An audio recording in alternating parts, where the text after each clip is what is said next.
The slap did not make me cry. It broke a curse. As my fiancé lowered his hand before hundreds of Seattle elites, his mother's cigarette smoke mingled with the taste of blood on my lip.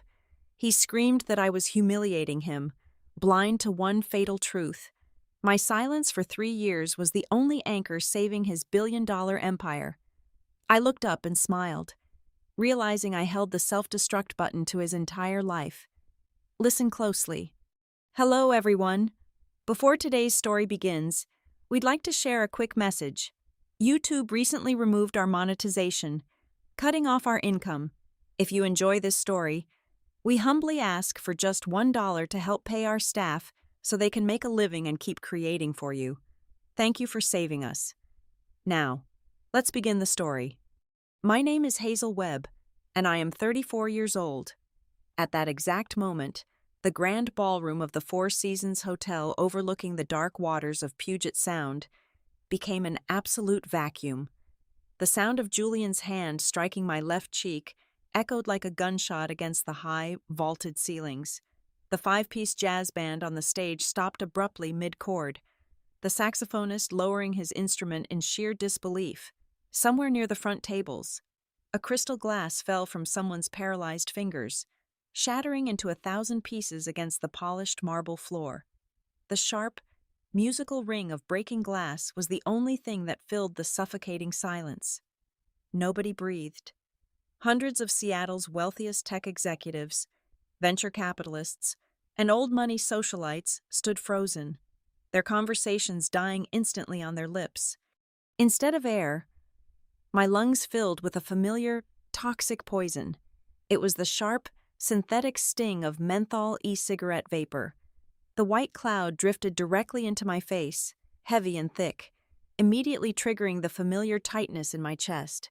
My chronic asthma, a condition I had managed since childhood, began to flare up as my airways constricted. My future mother-in-law, Eleanor Sterling, stood just inches away, casually exhaling another plume of smoke from her gold-plated vape pen. Just 10 seconds earlier, I had leaned down and spoken to her in a calm, polite whisper. I had said, "Eleanor, please, you know the vapor triggers my asthma, and the hotel has a strict no-smoking policy for the reception. Could you step outside?" That was all it took. Julian, standing right beside her, had instantly erupted in fury.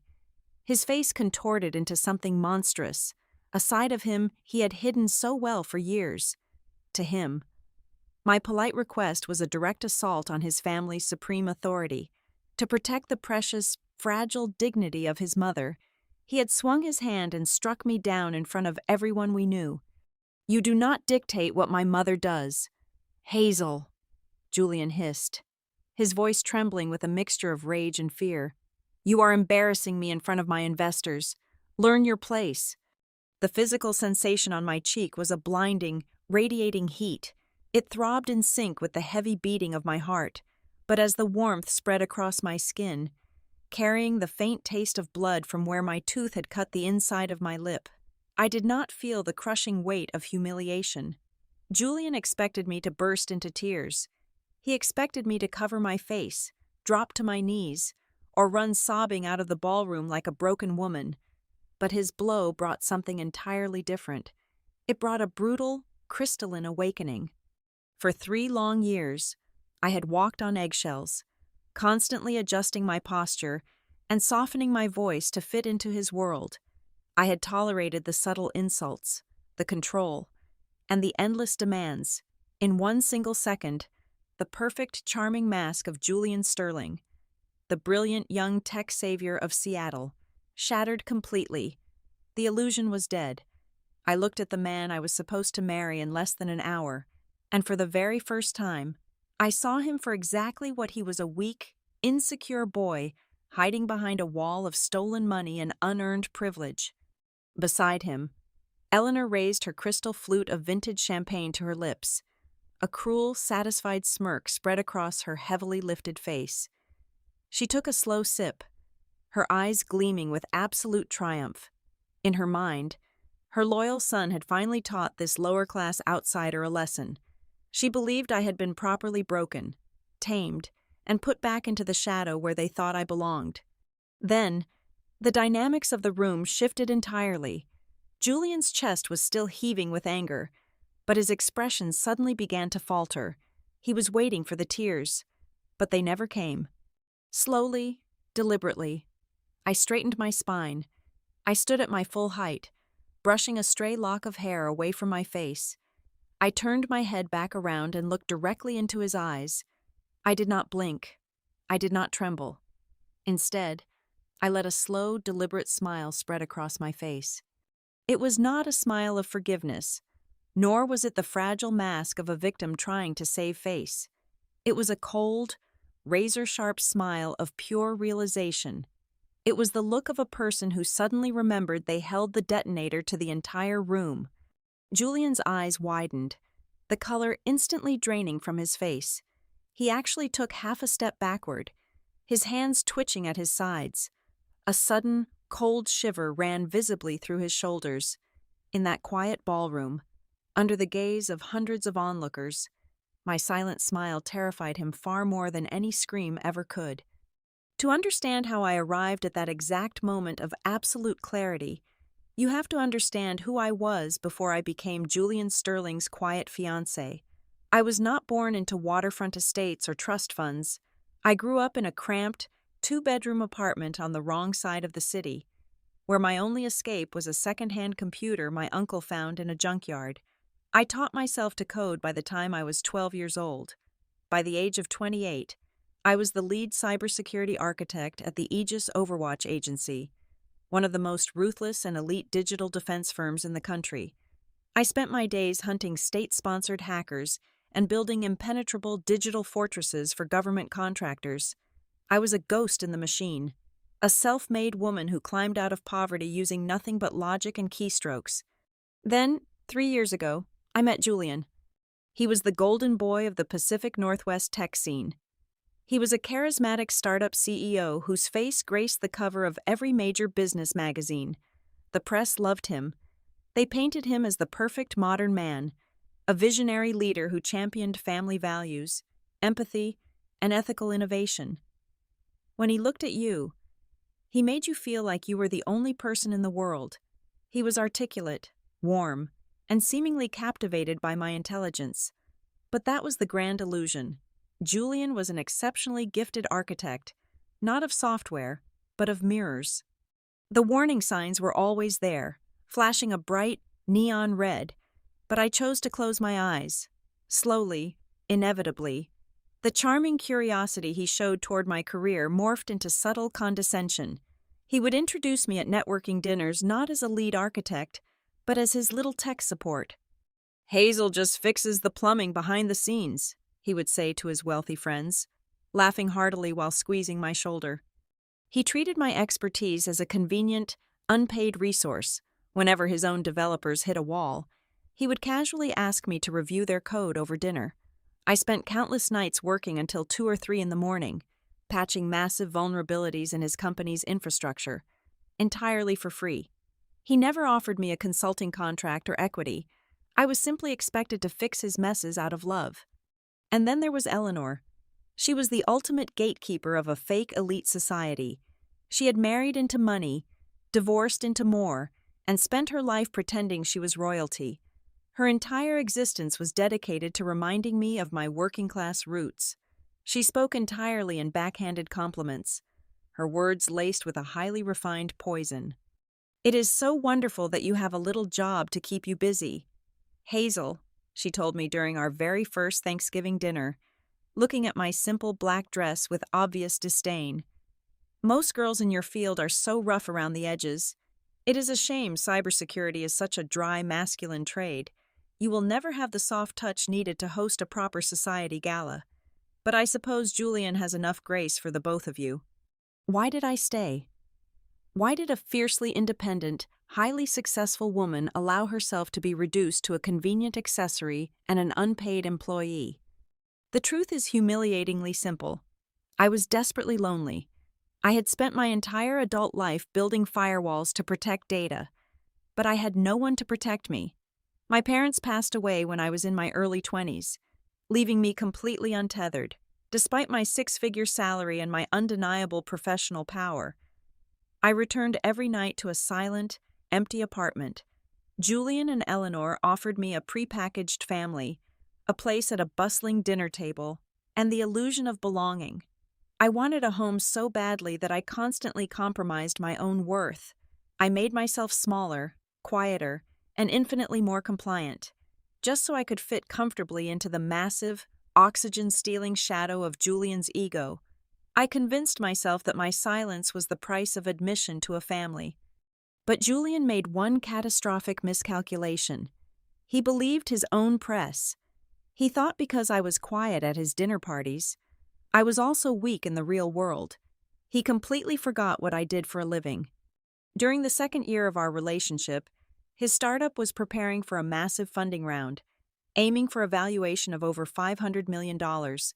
Their server architecture was a disaster, full of holes and susceptible to the most basic ransomware attacks. In a panic, Julian begged me to fix it. I did not just fix it, I tore down his entire digital infrastructure and rebuilt it from scratch. I designed his company's core security system with my own two hands.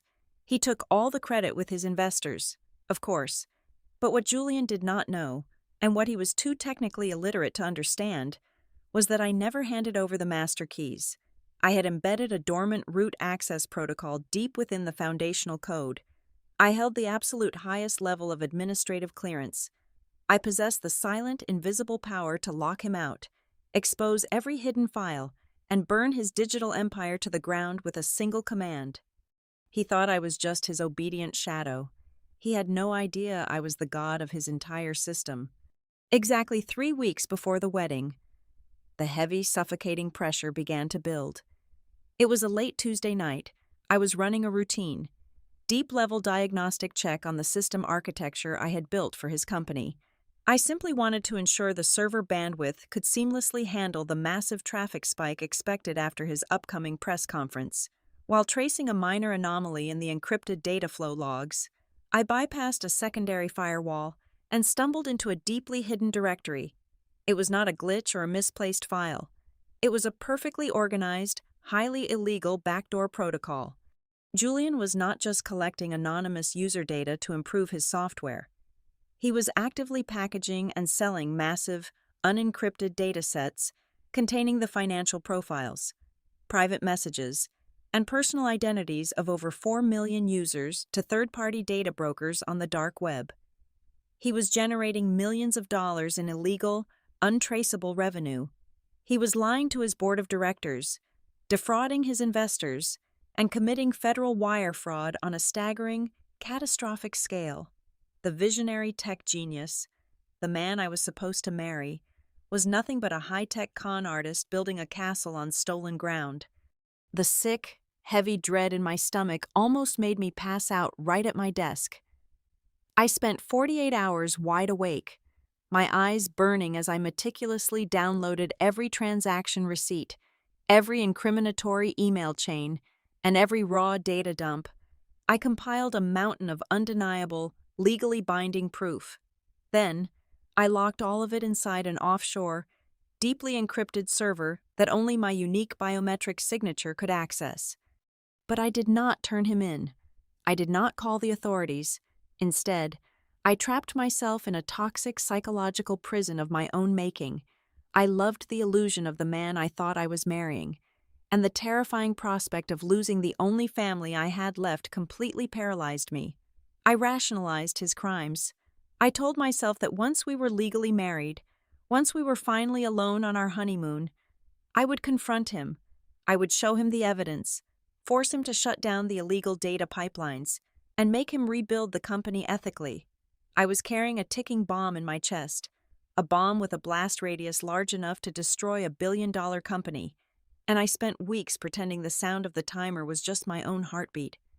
That same suffocating, unbearable tension followed me right into the grand ballroom tonight. The guest list had been our final, bitter battleground. Julian had explicitly forbidden me from inviting the bulk of my team from the agency. He argued that 50 cybersecurity contractors drinking at an open bar would completely ruin the sophisticated aesthetic of our million-dollar reception. He claimed my coworkers were too cynical, too rough around the edges, and entirely unsuited for a high society event, but I refused to walk into a room of 500 wealthy strangers completely alone. I compromised, or rather, I defied him quietly.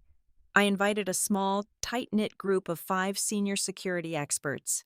They were currently sitting at a corner table, dressed in uncomfortable formal wear, their sharp, calculating eyes constantly scanning the room with the paranoid vigilance of people who hunt cyber-terrorists for a living. They were my actual family. And their quiet presence in the room was the only thing keeping my anxiety from boiling over. Then, the jazz music swelled, the dinner service officially began, and Eleanor made her final, fatal move. She abandoned her table of wealthy widows and glided directly toward my seat at the center of the head table. She stood right beside my chair, pulled out her gold vape pen, and deliberately ignited the heating coil. She leaned over, her heavy floral perfume mixing with the sharp chemical smell of the heated liquid.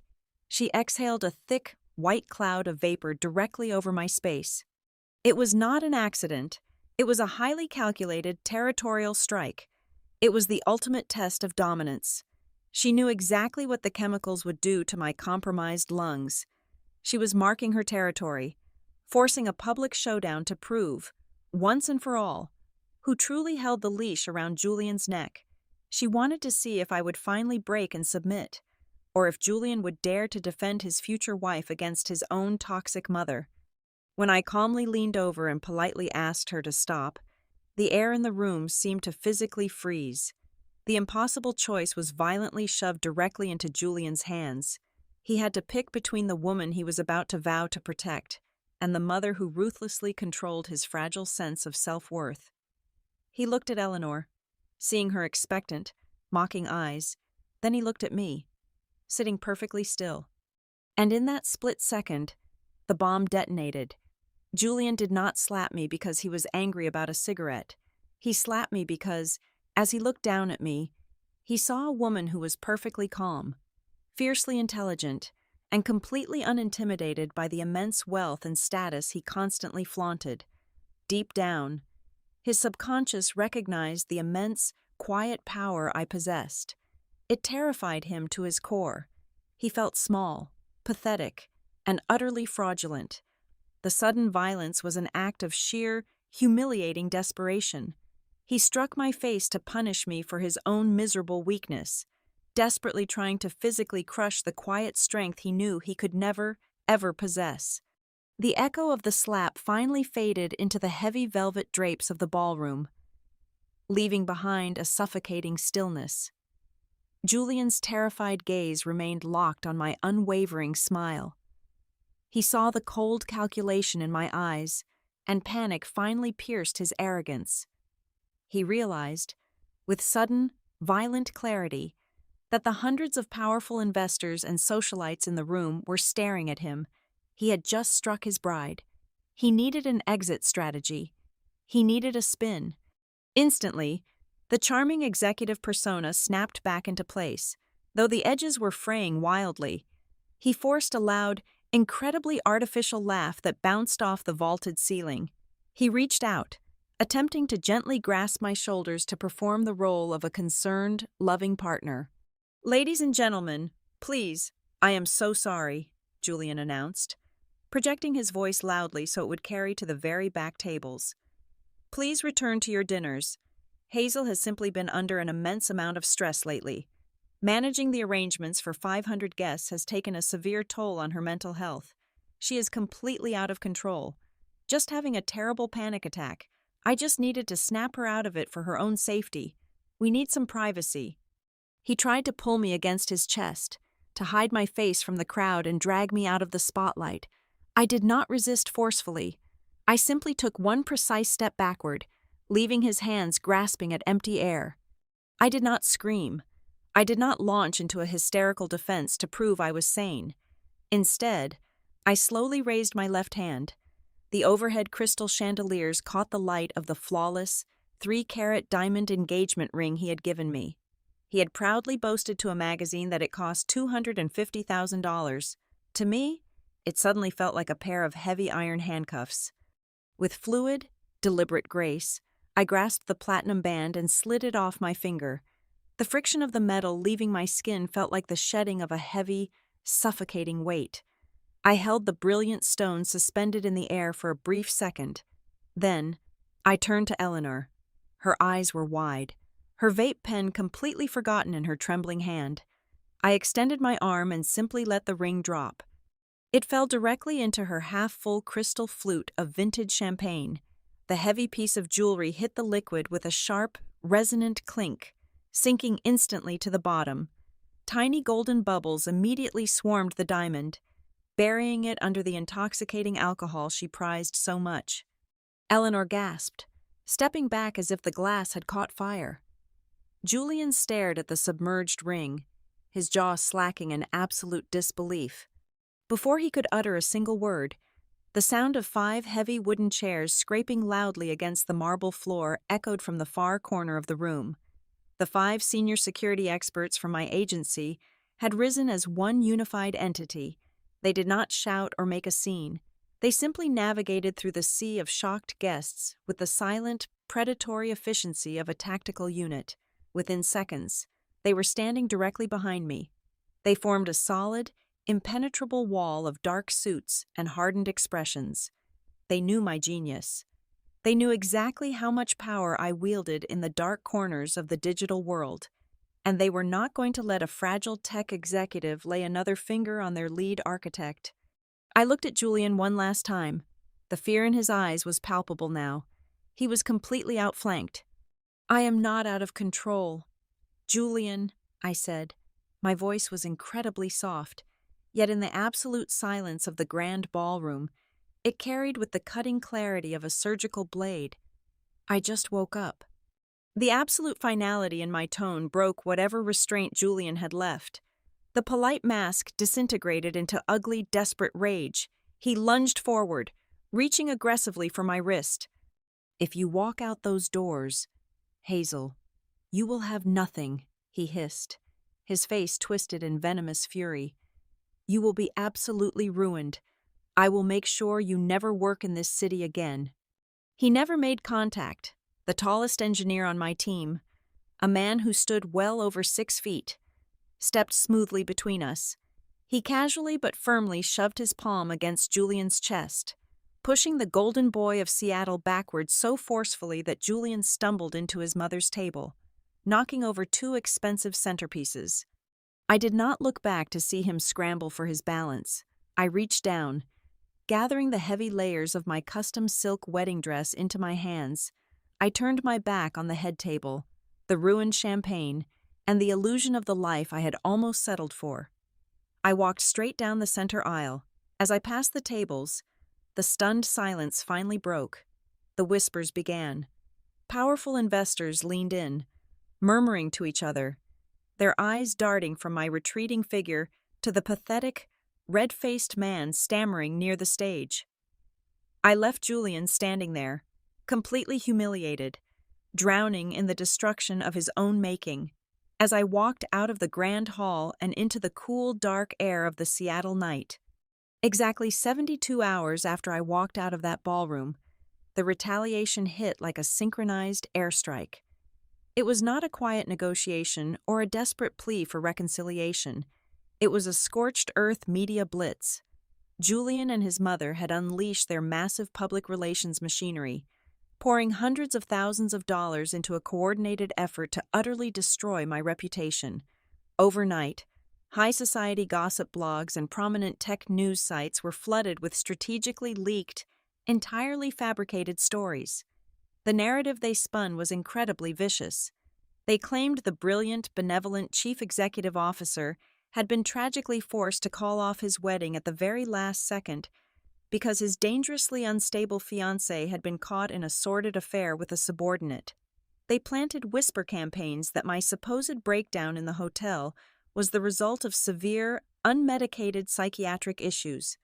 I knew exactly why they were executing this brutal character assassination. It was not merely petty revenge for my public rejection. It was raw, unadulterated terror. In the cold, sobering light of the days following the canceled wedding, Julian had finally realized the catastrophic magnitude of his vulnerability. He remembered my late nights auditing his company servers. He suddenly understood that if I possessed the administrative clearance to fix his deeply flawed security architecture, I also possessed the access to see the massive rot hidden beneath it. He was terrified that I held the digital evidence of his massive data-selling fraud. His strategy was classic: aggressive containment. He desperately needed to paint me as a hysterical, lying, vindictive ex-partner. His goal was to ensure that if I ever went to the press or the authorities, my testimony would be completely dismissed as the wild delusions of a scorned, mentally ill woman. He did not just stop at planting magazine articles. Early Tuesday morning, a courier delivered a heavy, intimidating stack of legal documents right to my apartment door. A team of ruthless, high-priced corporate lawyers was officially threatening me with multi-million-dollar defamation lawsuits. The documents demanded the immediate surrender of all my electronic devices, citing a blatant breach of a non-disclosure agreement I had supposedly signed years ago. At the exact same time those papers hit my welcome mat, my agency servers detected a massive, coordinated cyber attack originating from a cluster of offshore internet protocols. Julian had actually hired black hat mercenaries from the dark web to infiltrate our highly secured networks, desperately trying to locate and wipe any traces of the financial records I might have extracted. It was a pathetic, almost laughable effort. He had hired street thugs equipped with crowbars to break into a digital fortress guarded by the very architect who had designed it. My team did not even break a sweat. We isolated the intruders, quarantined their crude malware, and reverse-traced their digital signatures straight back to one of Julian's dummy corporations in less than 45 minutes. Through all of this immense psychological and legal pressure, I maintained absolute, agonizing silence. I did not post a single word of defense on any social media platform. I granted no tearful, defensive interviews to the press. I did not even bother to reply to the frantic, confused text messages from our mutual acquaintances. I let them believe the carefully crafted lies. I let Julian falsely believe that his expensive lawyers and his hired hackers had terrified me into submission. Instead, I locked myself inside the pitch-black living room of my apartment. The heavy curtains were drawn tightly shut, and the only illumination came from the sharp, pale blue glow of 4 heavy-duty monitors. My fingers danced across the mechanical keyboard with a rhythmic, deadly precision. I was not hiding from his wrath. I was meticulously building a digital guillotine. I was writing a highly sophisticated, autonomous piece of malware known as a logic bomb. It was a dormant, invisible script, waiting patiently in the shadows for one specific, external trigger to execute its devastating payload.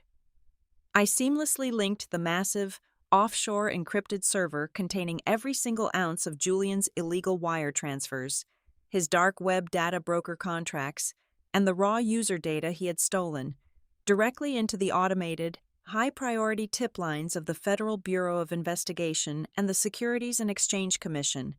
Then, I painstakingly cross-referenced his private corporate email server to extract his complete, unredacted list of major shareholders, board members, and venture capital backers. I programmed the logic bomb to simultaneously broadcast the undeniable proof of his federal crimes to every single one of them the moment it was activated.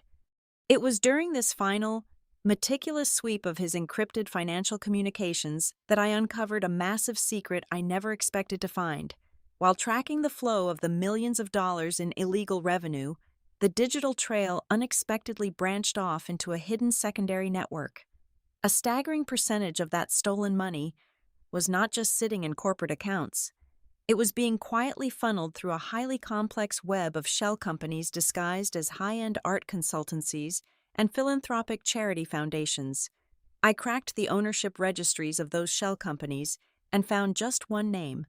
The sole proprietor was Eleanor Sterling, the vicious, elitist woman who had spent 3 years sneering at my working-class roots, was actively laundering her son's dirty money to fund her lavish, aristocratic lifestyle. She was not just a toxic, overbearing mother. She was a deeply complicit federal co-conspirator. I leaned back in my ergonomic chair, staring at the damning ledgers on my screen, The soft hum of the computer processors was the only sound in the dark.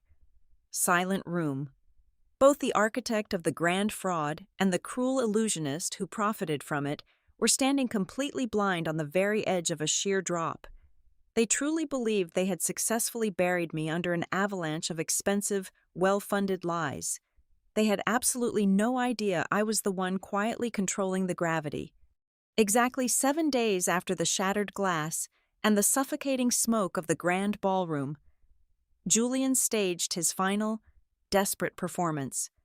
He had organized the most anticipated virtual press conference of the year, broadcast live from a massive, glass-walled auditorium in the heart of the downtown financial district.